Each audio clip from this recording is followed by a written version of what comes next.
Chers téléspectateurs et téléspectatrices, nous sommes heureux de venir une fois de nouveau partager avec vous l'évangile de notre Seigneur Jésus-Christ. Notre sermon d'aujourd'hui s'intitule « De la religion qui ne sert à rien ». Nous le tirons du chapitre 7e du livre de Jérémie. Mais donnons une petite introduction à notre sermon d'aujourd'hui. Chers bien-aimés, il est évident que l'Afrique, comme le Haïti, est profondément religieux. L'Afrique centrale et australe, comme Haïti, est pratiquement chrétien. L'Afrique du Nord est complètement musulmane. Le reste du continent africain est totalement animiste. Qui peut s'en tomber dans la sottise, parler d'athéisme dans le continent africain? En Afrique, Dieu, la religion, est partout et en tout. Magnifique, n'est-ce pas? Nous pouvons le dire sans peur de nous tromper, l'Afrique est le continent le plus religieux du monde. Toutes les religions du monde, le christianisme, l'islam, le bouddhisme, l'animisme, ils foisonnent. Mais pourquoi est-ce que le continent le plus riche du monde, ou encore le plus religieux du monde, est-il en même temps le continent le plus misérable? Mais pourquoi est-ce que le continent dans lequel le nom de Dieu est pratiquement sur toutes les lèvres, et en même temps le continent où règne l'anarchie, la corruption, la famine, les guerres et toutes sortes de maladies que la gente humaine puisse produire? Chers téléspectateurs et téléspectatrices, remarquons le contraste criant qui existe d'une part entre l'inflation du religieux et d'autre part l'inflation du désordre en Afrique et en Haïti. Plus les lèvres africaines et haïtiennes scandent le nom du bon Dieu, le nom d'Allah, les noms des dieux traditionnels, plus le nom de Dieu se retrouve en tout et partout en Afrique et en Haïti, plus les têtes et les mains des Africains et des Haïtiens fabriquent le désordre et la mort pour leur population. Alors, chers téléspectateurs et téléspectatrices, pourquoi est-ce que l'Afrique, le continent le plus religieux du monde, est-il aussi le continent le plus désordonné, le continent le plus misérable? La réponse à la question que nous venons de nous poser n'est pas si complexe. L'Afrique, malgré sa nature religieuse, est misérable parce que la religion chrétienne en elle-même, ou toute autre religion pratiquée en Afrique, ne sert à rien si elle n'est pas fondée sur l'obéissance au Dieu de Jésus-Christ. Chers téléspectateurs et téléspectatrices, oublions une fois les adhérents des autres religions et concentrons-nous aux adhérents de la religion chrétienne en Afrique et en Haïti. Regardons par exemple à ce qui se passe dans les rues populeuses et malfamées de l'Afrique centrale et d'Haïti. Que voyons-nous? Nous voyons des rues remplies de pauvreté, bien sûr. La pauvreté, c'est notre lot quotidien. Mais dans nos rues pauvres, nous remarquons aussi l'inflation du christianisme. Les églises chrétiennes foisonnent dans nos cités malodorantes. Les églises chrétiennes qui foisonnent dans nos cités pauvres ont des noms impressionnants. Par exemple, l'église commencée par ces bons jeunes hommes, cireurs de chaussures pendant la journée, et prédicateur de la bonne parole pendant la nuit, s'appelle l'église du vrai Dieu Sauveur. Une autre église, celle qui est enfouie dans les bas-côtés d'une rue sans issue, coupe-gorge, commencée par le truand d'hier, récemment converti, s'appelle l'église des anges disponibles. Attendez encore, vérifions l'enseigne de l'église de la rue d'à côté, commencée par la dame divorcée à répétition. Son église à elle s'appelle l'église du bon Dieu clément. L'église Commencez par l'escroc, encore actif, ces messieurs sans scrupules qui écument toujours les âmes béates. Son église s'appelle le temple de l'argent facile. Mais il y a encore des églises au nom plus modeste. Le temple Emmanuel, l'église du ressuscité, l'église Bethel, l'église Maranatha.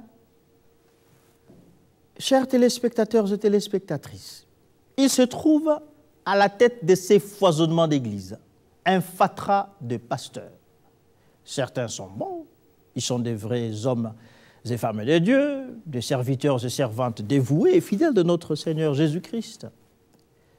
Mais la race des pasteurs fidèles s'est fait rare en Afrique et en Haïti chrétiens aujourd'hui.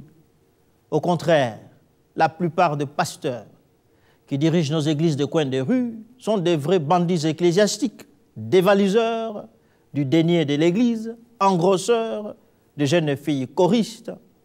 Sur les pas des pasteurs bandits suivent leurs paroissiens jeunes premiers, jeunes garçons et jeunes filles, au teint clair, esclaves des produits de beauté éclaircissants. Ils se pointent les dimanches au culte dominical, lunettes fumées aux yeux, dans des hangars temples sombres, sans électricité, la poitrine et le corps empalés dans des bijoux en or, et les pieds enfilés dans des chaussures fortement cirées et craquantes. Chers frères et sœurs en Christ, c'est désormais l'image que nous offre le christianisme nouveau, produit de l'inflation du religieux dans le temps de misère qui déchire notre cher continent. Nos nouveaux faux frères et fausses sœurs en Christ, aux yeux rouges des fumées ou des drogues dures, sont aussi malheureusement nos tortionnaires sociaux qui, les nuits, se transforment en bandits en main armée, qui dévalisent nos domiciles pauvres, ou se transforment en rebelles porteurs de la démocratie au bout du Kalachnikov, violeurs de nos sœurs et assassins des enfants de notre peuple. Chers frères et sœurs en Christ, c'est ce mélange grave et malheureux entre le religieux et les désordres qui a fait irriter Dieu contre Israël, son peuple de jadis. Frères et sœurs en Christ, le Dieu de la Bible est encore et contre tous ceux qui promeuvent une religion qui mélange le spirituel avec le charnel, qui mélange la vérité de Dieu avec le mensonge du diable.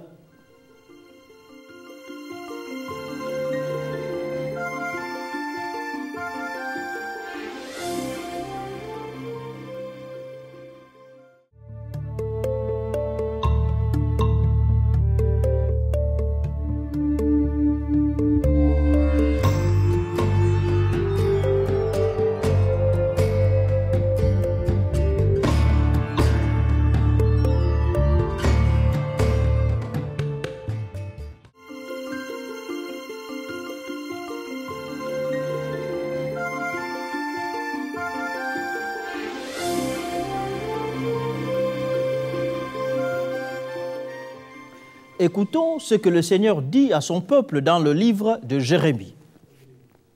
Nous lisons dans Jérémie chapitre 7, versets 1 à 28, les paroles suivantes. La parole qui fut adressée à Jérémie de la part de l'Éternel en ces mots, « Place-toi à la porte de la maison de l'Éternel, et là, publie cette parole, et dis, écoutez la parole de l'Éternel, vous tous, hommes de Juda, qui entrez par ces portes pour vous prosterner devant l'Éternel, ainsi parle l'Éternel des armées, le Dieu d'Israël. Réformez vos voies et vos œuvres, et je vous laisserai demeurer dans ce lieu. Ne vous livrez pas à des espérances trompeuses en disant « c'est ici le temple de l'Éternel, le temple de l'Éternel, le temple de l'Éternel ». Si vous réformez vos voies et vos œuvres, si vous pratiquez la justice envers les uns les autres, si vous n'opprimez pas l'étranger, l'orphelin et la veuve, si vous ne répandez pas dans ces lieux le sang innocent, et si vous n'allez pas après d'autres dieux pour votre malheur, alors je vous laisserai demeurer dans ce lieu, dans le pays que j'ai donné à vos pères, d'éternité en éternité. Mais voici, vous vous livrez à des espérances trompeuses, qui ne servent à rien. Quoi? dérober, tuer, commettre des adultères, jurer faussement, offrir de l'encens à Baal, aller après d'autres dieux que vous ne connaissiez pas, puis vous venez vous prosterner devant moi dans cette maison sur laquelle mon nom est invoqué, et vous dites, nous sommes délivrés. Et c'est afin de commettre toutes ces abominations. Est-elle, à vos yeux, une caverne de voleurs, cette maison sur laquelle mon nom est invoqué? Je le vois moi-même, m'a dit l'Éternel. Jérémie 7, 1 à 11. Chers bien-aimés, arrêtons pendant un temps la lecture de la parole sacrée pour prendre note de la fausse exubérance religieuse qui anime le peuple de Juda, contre lequel Dieu, dans cette prophétie de Jérémie, nous parle. L'image est celle d'un peuple effronté qui se précipite dans les parvis de la maison de Dieu pour s'engager dans le saint service. L'image est celle d'un peuple religieux qui porte sa religiosité au vu et au su de tous. C'est un peuple autosuffisant, sûr de lui-même, faux maître de ses destinées, qui crie ses fausses certitudes dans l'enceinte sacrée. C'est ici le temple de l'Éternel, le temple de l'Éternel, le temple de l'Éternel. Le son scandé vient des gorges enrouées, des voix obscures, des yeux hautains, des poitrines idolâtres, qui voient dans la présence du bâtiment sacré la garantie de la présence favorable de Dieu. Dieu envoie son prophète Jérémie mettre fin à ces slogans provocateurs qui sortent du gosier malodorant du peuple coupable. En effet, le prophète de Dieu essaie en vain d'attirer l'attention du peuple fou sur la contradiction flagrante qui existe entre sa religiosité inutile et sa vie de méchanceté et de rébellion contre Dieu et contre son prochain. Jérémie défie le peuple à changer l'expression de sa religiosité. Au lieu de scander « c'est ici le temple de l'Éternel, le temple de l'Éternel, le temple de l'Éternel », le peuple devrait au contraire pratiquer la justice, les uns les autres, ne pas opprimer l'étranger, l'orphelin, la veuve, c'est-à-dire le faible de la communauté, ne pas répandre le sang innocent, c'est-à-dire ne pas commettre de meurtres, des assassinats, et surtout ne pas aller après d'autres dieux, c'est-à-dire ne pas pratiquer l'idolâtrie. Mais au lieu de poursuivre le programme de sainteté que Dieu lui prescrit, le peuple de Juda, dans son ensemble, se lance dans une méchanceté et dans une rébellion collective. Au lieu de pratiquer la justice, le peuple dérobe les uns contre les autres. Au lieu de respecter les faibles de la communauté, le peuple se lance dans le mensonge et dans l'exploitation des faibles. Au lieu de respecter la vie humaine, le peuple se lance dans les tueries et assassinats des faibles. Au lieu d'adorer l'Éternel, le seul vrai Dieu, le peuple se prostitue aux idoles des nations étrangères. En plus de tous ces péchés graves, le peuple ajoute encore le péché de l'adultère. Les hommes forts se donnent le droit de violer les femmes de leurs prochains faibles dans des relations adultérines et tout le monde est dans l'impunité.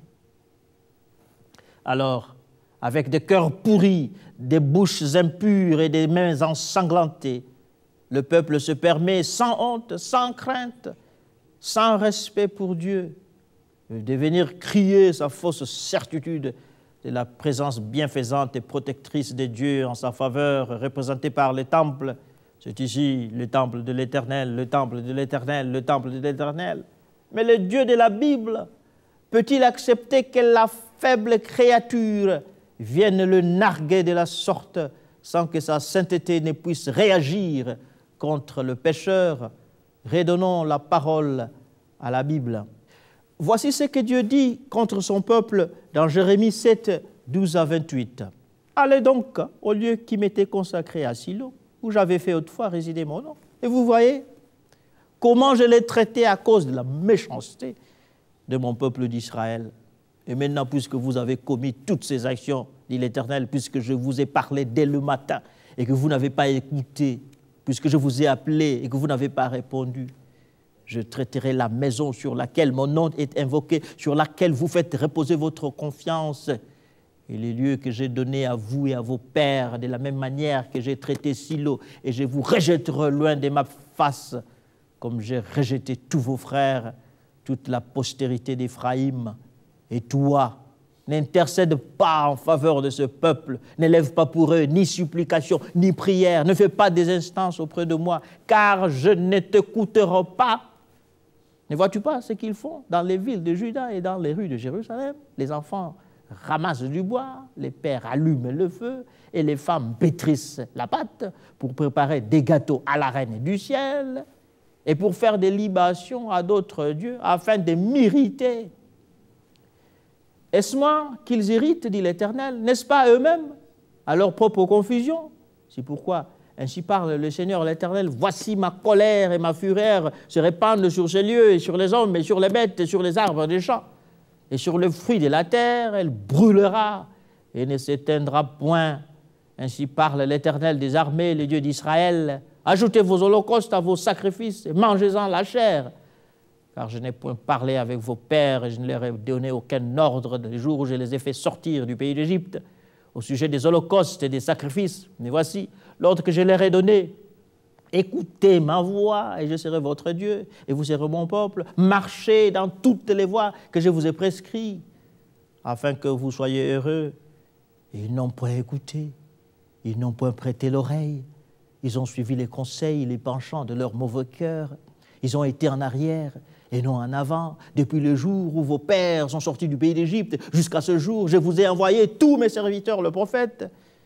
Je les ai envoyés chaque jour, dès le matin, mais ils n'ont point écouté, ils n'ont point prêté l'oreille. Ils ont raidi leur cou, ils ont fait le mal, plus que leur père. Si tu leur dis toutes ces choses, ils ne t'écouteront pas. Si tu cries vers eux, ils ne te répondront pas. Alors dis-leur, c'est ici la nation qui n'écoute pas la voix de l'Éternel, son Dieu, et qui ne veut pas recevoir instruction. La vérité a disparu, elle s'est retirée de la bouche, de leur bouche. Jérémie 7, 12 à 28. Chers bien-aimés, le passage biblique que nous venons de lire fait état d'un vrai bras de fer qui s'engage entre Dieu et le peuple de Juda. D'un côté, Dieu menace le peuple de Juda de destruction. Dieu demande au peuple de Juda d'aller voir ce qu'il avait fait dans le premier temple d'Israël qui se trouvait dans la ville de Silo. Comment Dieu avait laissé les nations païennes envahir le peuple d'Israël et détruire ce premier temple sans que Dieu ne délivre Israël. Dieu menace que ce qui s'est passé contre le temple de Silo se répétera cette fois-ci contre le peuple de Jérusalem, sur lequel le peuple de Juda place sa confiance. De l'autre côté, il y a le peuple de Juda qui s'entête et s'en fout des menaces de Dieu contre lui. Plus Dieu les menace de destruction, plus le peuple s'entête et s'enfonce dans la désobéissance. La rébellion ouverte du peuple contre Dieu n'a pas manqué de faire venir la justice punitive de Dieu contre lui. La suite de l'histoire du peuple de Juda va nous montrer qu'effectivement, ce peuple a été gravement détruit par les nations étrangères. Le temple sur lequel le peuple plaçait sa confiance a été totalement détruit. Dieu, le Dieu d'Israël, qui a suscité ces nations étrangères contre son peuple, n'est pas intervenu pour les délivrer. Chers bien-aimés, Juda a osé narguer Dieu. Il en a payé très cher le prix, sa folie et sa rébellion contre Dieu. La religiosité du peuple ne lui a été d'aucun secours. La religion, si belle soit-elle, est inutile quand elle est vide de la présence de Dieu. Nous allons continuer notre sermon après.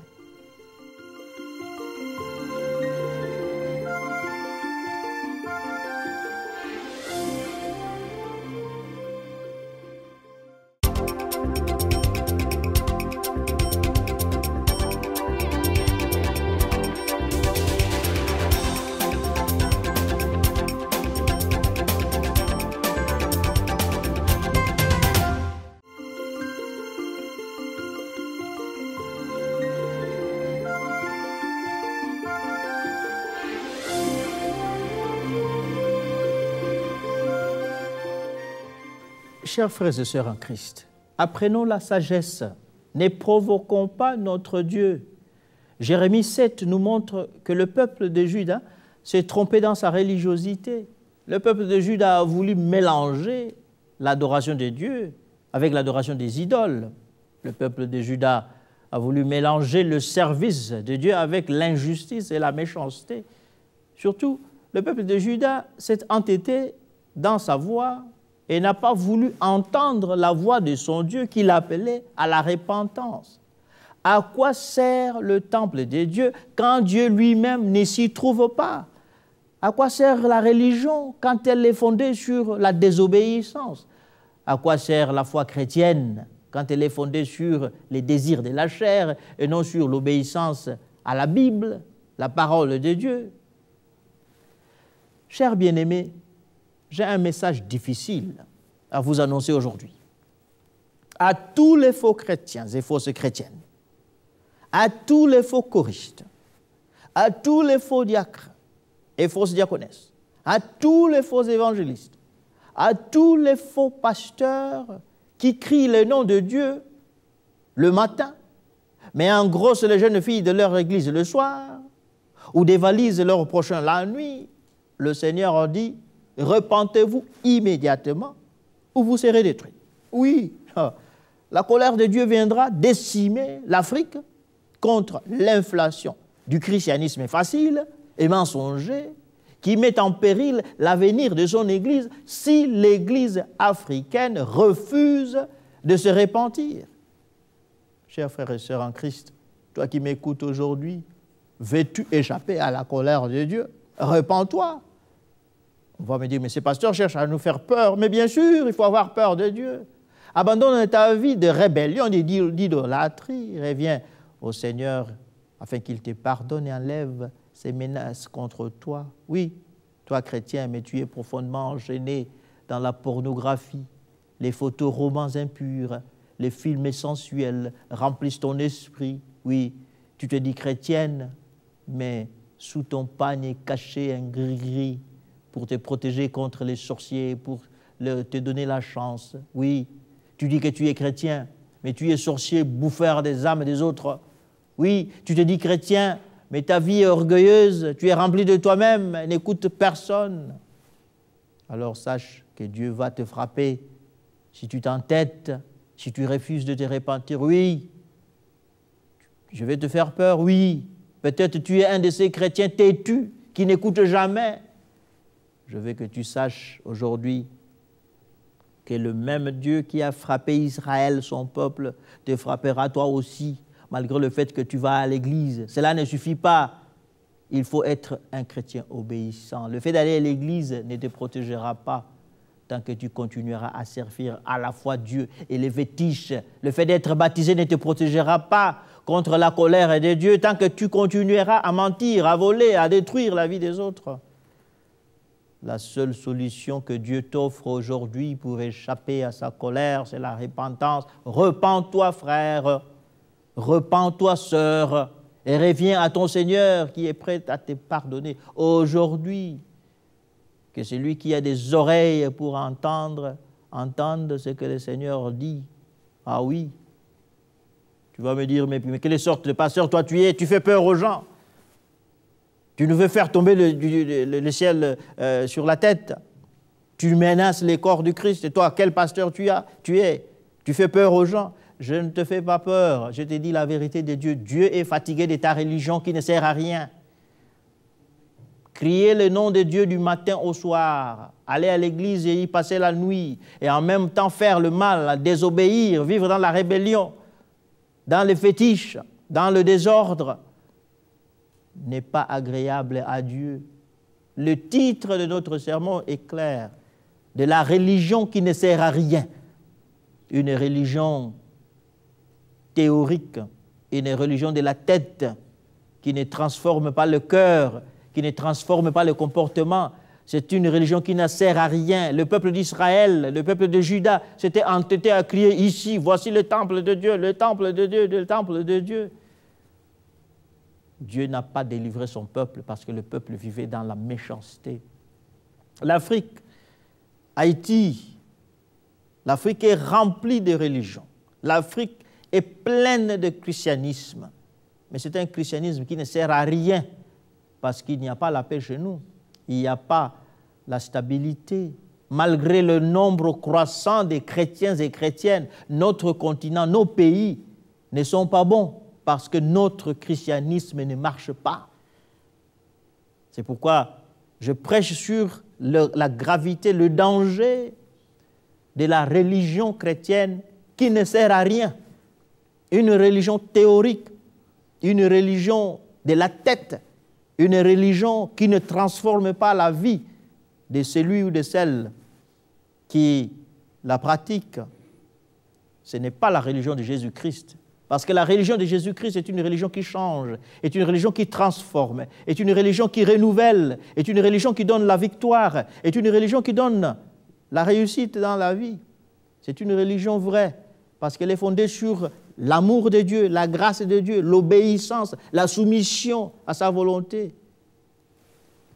La religion qui plaît à Dieu, c'est une religion qui est fondée sur l'obéissance et la soumission au Fils de Dieu.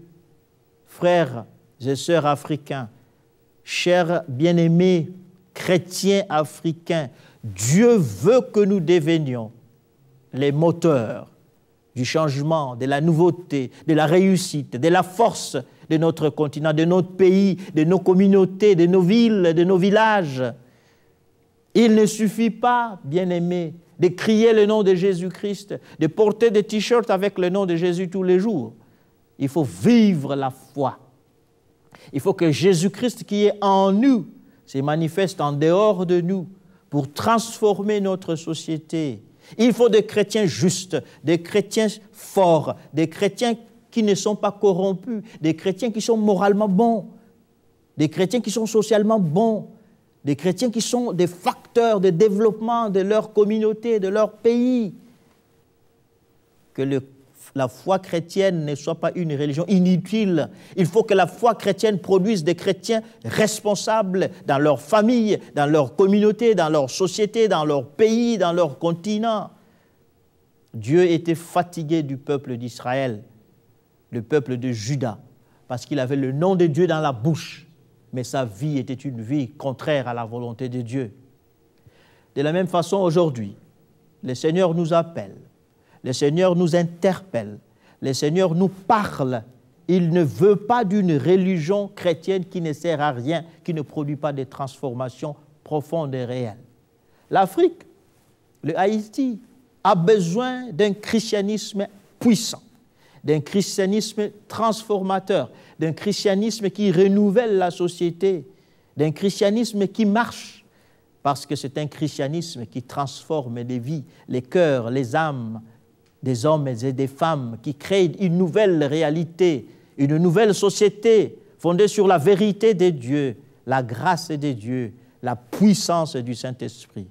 Mon frère, toi qui m'écoutes, quel est le mélange que tu es en train de faire? Tu prends un peu de christianisme, un peu de fétichisme, un peu des ancêtres, un peu de ceci et de cela, et tu mélanges et tu crées une religion qui n'est pas une religion fidèle. Un christianisme de la tête qui ne change pas le cœur est un christianisme inutile. C'est le sens même de notre prédication. Toi qui m'écoutes aujourd'hui, le Seigneur t'appelle à la repentance. Repens-toi et Dieu te donnera la victoire qui va faire que toi tu deviendras le facteur de changement positif dans ta société et dans ta communauté. Au nom de Jésus-Christ. Amen.